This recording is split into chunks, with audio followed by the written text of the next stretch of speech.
Let me start with a quote. For all my life, I've been a Liberal who believed in rights, equity, and an independent foreign policy. Since 1982, the Charter gave us something that transcended party, courts that could check governments, refugee protection as obligation, reconciliation as shared responsibility. That story is being rewritten. The language hasn't changed. Ministers still invoke the Charter and the rules-based order. But what's actually happening? Asylum seekers cut off before they reach a hearing, immigration detention relocated into a federal prison, climate architecture quietly dismantled, Indigenous funding eroded by inflation, international law treated as optional when inconvenient. The Liberal Convention in Montreal confirmed the direction. Security, defense, major projects. Election reforms rejected. Small L Liberals are running out of political space. Their values haven't disappeared. The party that used to carry them is just moving on. End quote. Those are the comments from the Honourable Dr. Lloyd Axworthy, former Liberal Foreign Affairs Minister, and I think he is reflecting the views of many progressives in Canada. After the tabling of the Spring Economic Update, Althea Raj's opinion piece in the Toronto Star headlined, naming the Prime Minister, and says, has forgotten who helped get him elected. Her article opens with this, quote, if one thing is clear from the Prime Minister's economic update this week, it is that he is taking progressive voters for granted. Indeed, the month since the fall 2025 budget has confirmed a hard truth. The Prime Minister is governing like a centralizing Conservative. The warning signs were already in the budget itself. Public services cuts, reduced immigration targets, and a growing emphasis on sovereignty spending, including defense. The NDP flagged it as an austerity-leaning framework at the time when Canadians were struggling in affordability, unemployment, and rising costs. Since then, the direction has only hardened.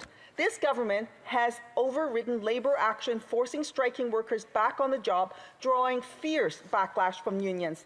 He has pursued international trade and so-called nation-building legislation with Conservative support while sidelining Indigenous rights and environmental standards.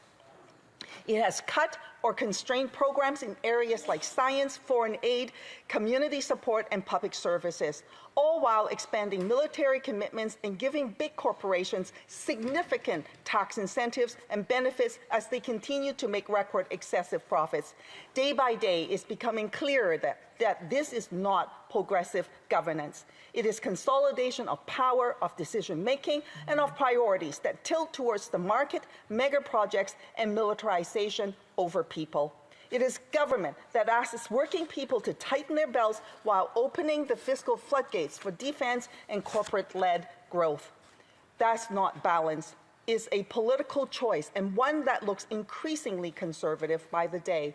The Spring Economic Update saw healthcare spending cut as Canadians continue to struggle to find a doctor. Provinces and territories that did not sign on to the pharmacare deal with the NDP that the NDP forced the Liberals to move forward on before the last election will likely not get an agreement.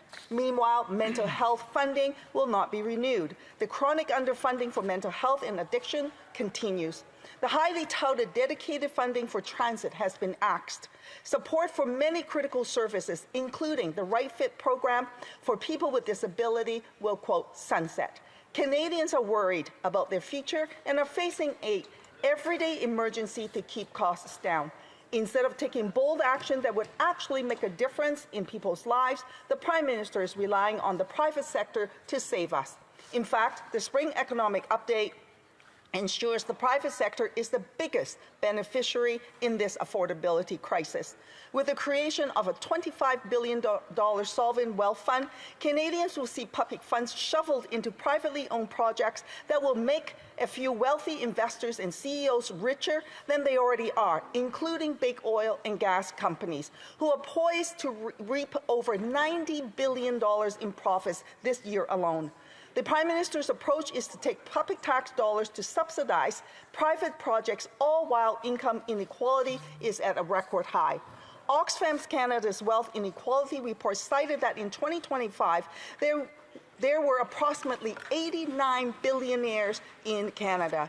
They further noted that the richest 1% has a net worth of $7 million and above and hold nearly $3.9 trillion in wealth, almost as much as the bottom 80% combined. This is just plain wrong. The Prime Minister invoked the example of Norway's Sovereignty Wealth Fund, and this banker PM is doing the mirror image of what Norway did. In contrast, Norway's success is built on state-led development. They directed their resource revenues into a sovereign wealth fund that is now worth over $2 trillion USD, investing in green energy and initiatives and securing their social safety net. Canada once had a similar opportunity with the state-owned Petro-Canada, but the Conservatives began the privatization process and the Liberals finished it off, costing Canadians a vital source of national wealth. Instead of filling the pockets of big oil and gas companies, the NDP want to see a windfall tax on oil and gas companies that are projected to make over $90 billion in profits this year alone because of Trump's illegal war in Iran, and use that money to grow the sovereign wealth fund to benefit Canadians. This past week, the Prime Minister told Canadians at the border tray, "We don't want to hear from people what they are against. We want to hear what they're for, and if you're for something, we'll get behind it." He is delegitimizing the work of environmental groups and climate defenders who have been calling for green energy and infrastructure for decades. He is also threatening provinces and sidelining Indigenous rights at the same time. Is it a wonder that the former Minister of Environment, the member from Laurier-Saint-Marie, resigned from Cabinet? And now 14 Liberal MPs have written a letter anonymously raising their concerns. If the Prime Minister can make a comment to a Canadian public, if the Prime Minister can make such a comment to the Canadian public, one can only imagine how his cabinet is treated behind closed doors if any of them dare to voice their opposition. The Prime Minister was the UN Special Envoy on Climate Action and Finance that championed integrating climate risks into mainstream financial decision-making. He called for faster decarbonization. In 2015, Canada played an important role in the signing of the 2015 Paris Agreement. We agreed to lower emissions by 45% by 2030, a key deadline and organizing principle for the climate strategy. To achieve this, Canada's pan-Canadian framework for climate change main pillars included carbon pricing, EV mandate, emissions cap on the oil sands, and clean energy growth. The consumer industrial carbon pricing was to reach $170 per ton by 2030. The EV mandate was to see 60% vehicle sales to be EV by 2030 and 100% by 2025. Emissions cap on the oil sands by 45%. Those targets have all been cancelled or delayed by a decade. Clean energy growth watered down, deadlines pushed back. Instead of faster decarbonization, the Prime Minister signed a new agreement with Daniel Smith to build a new pipeline that would emit 160 megatons of carbon dioxide, 10 times more emissions than that it would have its carbon capture project.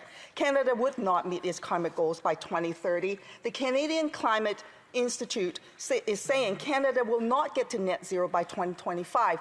The Prime Minister has abandoned climate, plain and simple. And what did they get for that? Not unity, but a referendum for Alberta to separate from Canada.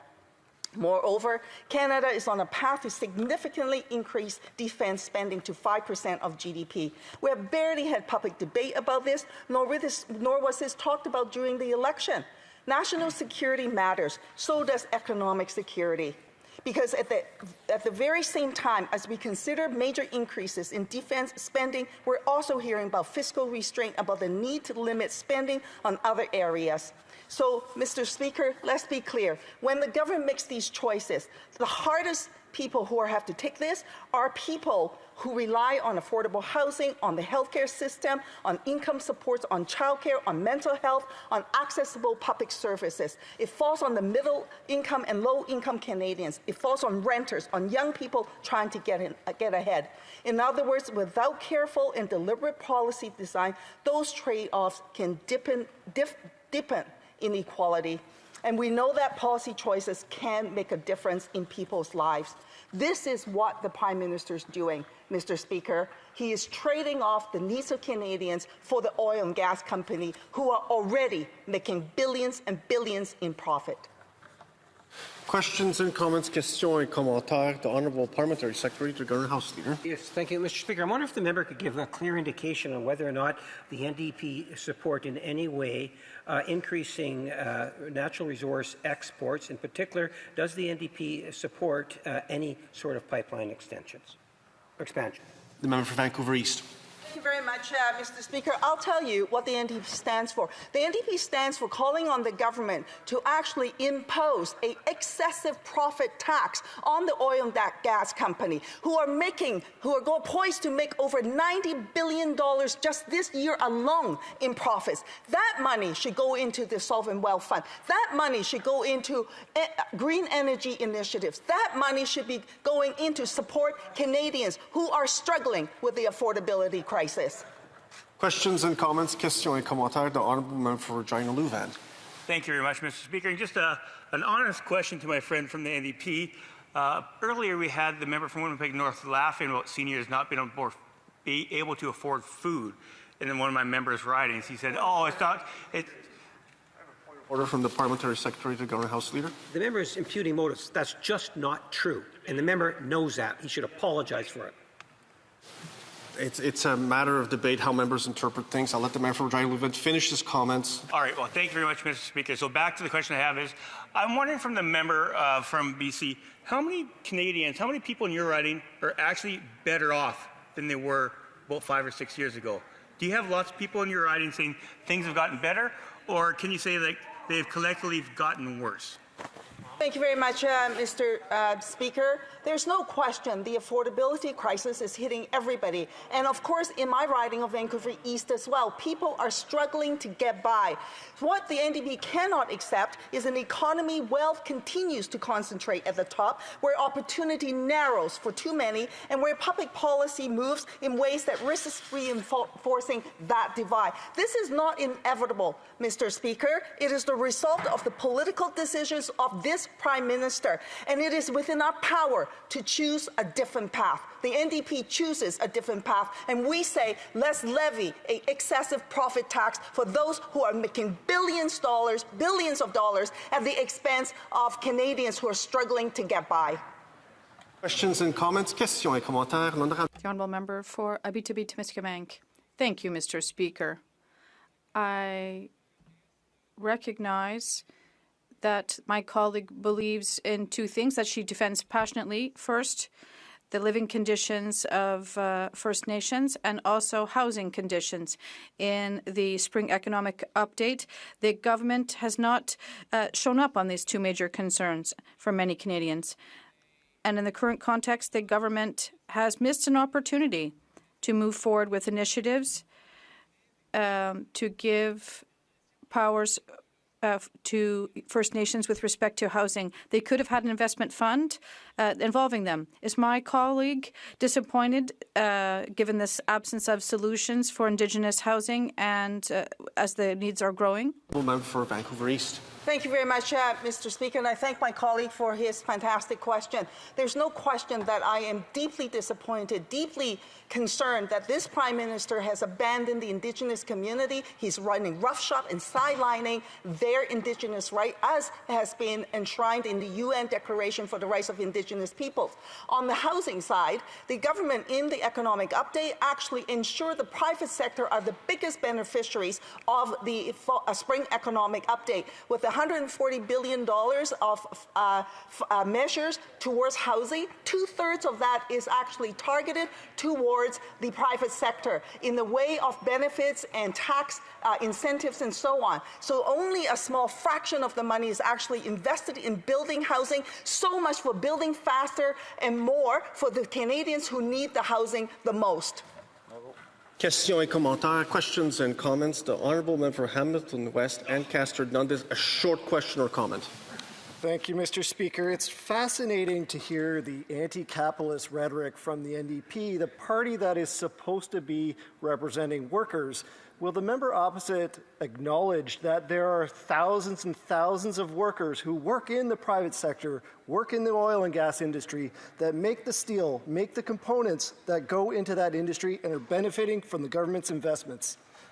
The Honourable Member for Vancouver East, a short response. Thank you very much, Mr. Speaker. Of course, the NDP support workers. We're not the party that will actually legislate them back to work. We're not the party that will run roughshod on workers. We're not the party who's pretending to engage in a consultative process about major changes to the Labour Code without meaningful participation from Labour. This is what the Liberals are doing, Mr. Speaker.